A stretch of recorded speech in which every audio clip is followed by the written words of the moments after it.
Good morning সবাইকে। সবাই কেমন আছো? আশা করি সবাই ভালো আছো, আমিও ভালো আছি। সকাল সকাল একটু ডাবের পানি খেয়ে নিলাম, ছেলে মেয়েদেরকে দিয়ে দিলাম আর আমিও খেয়ে নিলাম। ওদিকে ডাবের পানি শেষ করে স্নান টান সেরে চলে এলাম পুজো পাঠ করতে। আজকে পুজোর কতগুলো ফুল তুলেছি দেখো। দু রকমই একটা ফুল ফুটেছে, হরগৌরী ফুল, একটা হচ্ছে রেড কালার আর একটা হচ্ছে পিঙ্ক কালার, আর দুটো ফুল ফুটেছে জবা ফুল বড় বড় আর একটা জবা ফুল ফুটেছে দেখো। 3 রকমের জবা ফুল আমি আজকে তুলেছি।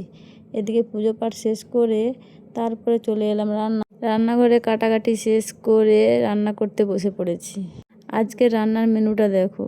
আজকে রান্নার মেনু হচ্ছে শাক ভাজা, আগে তো হয়ে গেছে, আর এদিকে হচ্ছে উচ্ছে ভাজা। তারপরে উচ্ছে ভাজাটা একটু ভালো করে না মচমচে ভাজালে সত্যি বলতে খাওয়াটা আমার উচ্ছে ভাজা দিলে ভাত খাওয়াই হয়ে যায়, আর কিছুই লাগে না। তারপরে নিয়ে এসেছিলো মোল্লা মাছ, আর এদিকে বড়ো মাছ। ছোটো মাছ তো ছেলে খাবে না, তাই ওর জন্য একটা বড়ো মাছ নিয়েছি। আর এদিকে আমাদের বাড়িতে তেঁতুল টক আর হয়েছে কুমড়োর ঘন্ট। Tata, bye bye.